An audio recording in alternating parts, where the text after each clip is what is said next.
David Katz. David Katz was a 24-year-old gamer from Baltimore, USA. David came from a wealthy family. Despite this, David was very troubled. David's parents had a very nasty divorce. This caused David immense distress, with him being sent to a psychiatric hospital twice. During this time, there was only one thing that truly brought David joy. That was the video game Madden, which David would play for days on end, sometimes without bathing. All this time playing Madden actually made David one of the game's top players, becoming known in the Madden community by his gamertag Bread. Before long, David began competing in Madden tournaments, actually winning the Madden 2017 championship. David was known for showing no emotion when playing, but this would change on August 26, 2018. David was competing in a Madden tournament in Jacksonville, Florida, with 30 gamers competing for a $5,000 cash prize. The tournament was taking place at the Good Luck Have Fun game bar, with thousands watching live on Twitch. Unfortunately, David had not been playing well, actually losing a few games. Other gamers in the tournament noticed this, and said David had been acting weird all weekend, with David refusing to shake hands with any player he lost to. Weird all weekend, man. I mean, he had shades on, he didn't speak to anybody. Even after we played, I beat him.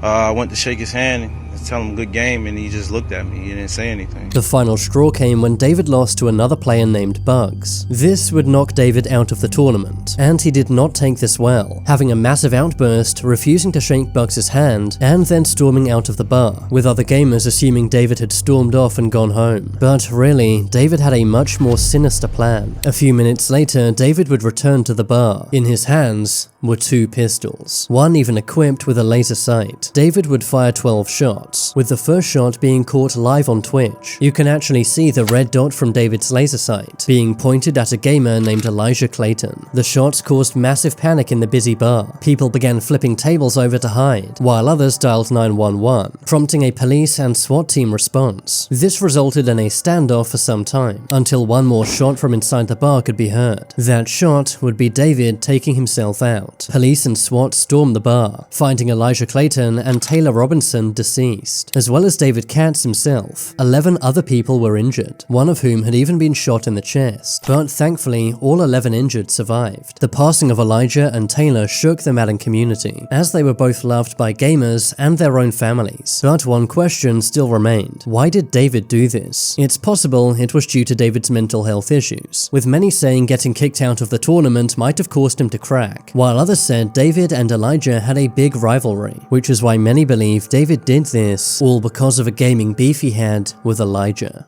Casey Viner and Tyler Barris. On December 28, 2017, 17-year-old Casey Viner was playing Call of Duty World War II. He had been playing against another player, who Casey had met on a website which allows you to place bets on Call of Duty games. Casey and the other player made a $1.50 bet that either one of them would win. The other player beat Casey, meaning that he won the $1.50 bet. It may sound like fun and games, but Casey was seriously annoyed about losing this bet, so called his friend Tyler Barris. Casey and Tyler then tried to find out who the other player was, before long finding the player's real identity, Shane Gaskill of Wichita, Kansas. Casey and Tyler began taunting Shane on Twitter. Shane responded by posting an address and said, "Try something," which led to Tyler Barris swatting the address. If you don't know, swatting is where you call the SWAT team to someone's house, pretending a serious crime is going on there, in an attempt to scare whoever's living there. But what Tyler didn't know was, Shane did not live at that address. Instead, Shane had sent Tyler and Casey his old address, not actually expecting they would SWAT it. This resulted in a SWAT team showing up to the house of Andrew Finch, an innocent, unarmed single father who had absolutely no idea about the gaming beef going on. When the SWAT team showed up to Andrew's house, they shot him by mistake, sadly ending his life. Investigators began looking into this, soon realizing it was a swatting gone wrong. Casey, Tyler, and Shane were all arrested. Tyler was sentenced to 20 years in prison for making the call. Casey was sentenced to 15 months, because while he didn't make the call, he did tell Tyler to do it. Finally, Shane Gaskill was sentenced to 18 months. This was for posting the address he no longer lived at. Some said Casey's sentence was way too light, while Shane's was too harsh, as Casey and Tyler had been trying to swat Shane. But the biggest victims in all of this are Andrew Finch, who lost his life for no reason, and Andrew's son, who now has to grow up without any parents. All because of these gamers, who took a $1.50 Call of Duty bet way too far. Edward Kang. In 2024, 20-year-old Edward Kang had been playing the game ArcheAge. ArcheAge is a fantasy game that you can play with other people online. Edward, who is from New Jersey, had been playing the game with a man named Zachary Din, who was over 1,000 miles away in Florida. They'd been playing together for some time, but one day Edward and Zachary had a dispute over the game, leading to the two no longer playing together. The friends had never met in person, so you might think the story would end there. But Edward had other ideas, flying from New Jersey to Florida. Upon arriving, he purchased a flashlight and a hammer, before putting on all black clothing, gloves, and a mask. Edward then went to Zachary's home and attempted to end Zachary's life using the hammer. Thankfully, Zachary's screams woke up his stepfather, who was also in the house at the time. Zachary's stepfather rushed in and saw him on the ground struggling with Edward. Thankfully, they were able to restrain Edward and promptly called police. Zachary had severe head wounds, but thankfully survived, with police saying this was one of the strangest cases they had ever seen. It's crazy Edward traveled over 1,000 miles, simply over a video game dispute. Now Edward could face a life sentence for attempted murder. The trial is still ongoing, but as police say, it will be a very long time before Edward plays video games again.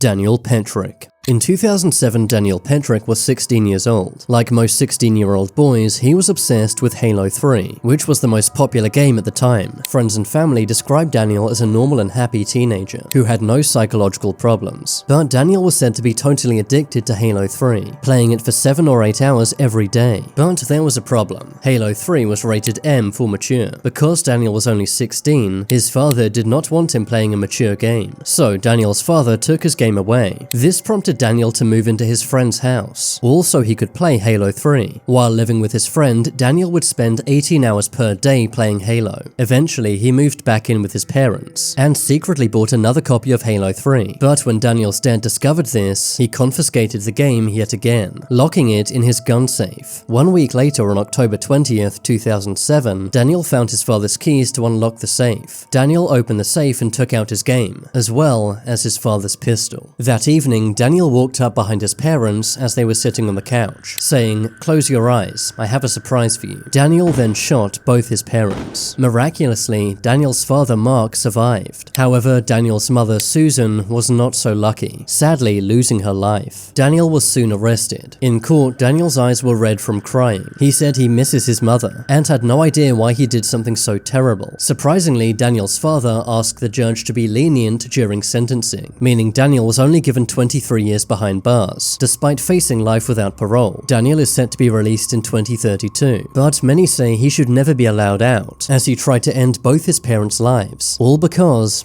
of a video game. Lewis Daines. In 2015, 19-year-old Lewis Daines from Essex, UK, had been playing Call of Duty on his PC. While playing, he met a 14-year-old boy named Breck Bednar. The two played Call of Duty for some time, when one day, Lewis suggested the two meet up. Breck agreed. So one night, Breck told his parents he would sleep over at a friend's house, near to where they lived in Surrey. But really, Breck secretly travelled to Essex, where he would meet Lewis Daines. But when Breck arrived at Lewis's house, things soon went bad. Lewis used duct tape on Breck's wrists and ankles, before taking a knife to Breck's neck, sadly ending Breck's life. Exactly why Lewis did this is unclear. Lewis claimed they had got into an altercation, but the judge did not believe this, calling Lewis a sadistic killer and sentencing him to 25 years in prison. Devin Vanderhoff. In 2024, Devin Vanderhoff from Canada had been gaming with a woman from California. As the two played, Devin began to fall in love with this woman, despite the fact that they'd never met in real life. But upon learning the woman had a boyfriend, Devin became enraged. After this, Devin would not be online for the next few days, with the woman assuming Devin no longer wanted to play with her. But the real reason Devin was not online is much more sinister. He had flown all the way from Canada to California and found where the woman lived. One evening at 10 p.m, Devin knocked on the woman's door. He was posing as a delivery driver holding a package, but inside the package were handcuffs, duct tape, and knives. The woman's boyfriend opened the door. Devin then forced his way in, going on to badly injure the woman and her boyfriend. Thankfully though, the pair were able to overpower Devin. Police were called and Devin was soon arrested, and is being held on a $4 million bail. The trial is still ongoing, and it's said Devin could be sentenced to 25 years behind bars for what he did. Thankfully the woman and her boyfriend survived, but this really is proof you need to be careful who you talk to online. Guilherme Costa. Guilherme Costa is an 18-year-old from Brazil. He played Call of Duty Mobile competitively under the gamertag Flashlight for the Brazilian esports team Gamers Elite. While playing Call of Duty Mobile, Guilherme met a player from a rival team, 19-year-old Ingrid da Silva, who played under the gamertag Soul for the esports team Fantastic Brazil Impact. Although they were rivals from two different teams, they had gotten pretty close, even meeting up in real life a few times, with Guilherme's mother saying they seemed like good friends. But before long, Guilherme's true dark motive would be revealed. On February 22nd, 2021, Ingrid would visit Guilherme at his house. Guilherme had been plotting for 2 weeks to lure her over and then end her life, which is exactly what he did, ending Ingrid's life with a sword. After doing this, Guilherme took a selfie. Vocês estão achando que é tinta, que é montagem ou algo do tipo, mas não é. Eu realmente matei ela, entendeu? E bom, eu tenho um livro também. Pedi para o pessoal tá divulgando já esse meu livro. E é isso aí. Eu espero que vocês leiam. Tem algumas verdades sobre isso. Guilherme then went on to send this very haunting video to friends before going on the run. But the next day, Guilherme turned himself in. When asked why he did such an evil crime, Guilherme said this. Mas por que você fez isso? Porque quis? Você tá rindo de uma situação, Guilherme. Você matou uma menina novinha, Guilherme. Por que você fez isso? Police later searched Guilherme's home and found his manifesto he'd mentioned in the video he'd sent to friends. In the manifesto, he said he ended Ingrid's life as a protest against Christianity, but what he meant by this is not clear. Later, it was found Guilherme had psychological issues. Guilherme was later sentenced to 14 years in prison, but whatever Guilherme's situation was, it's so sad Ingrid lost her life for no reason. Which of these cases did you find the most shocking? Tell me in the comments down below. Subscribe if you haven't yet, and check out this video next.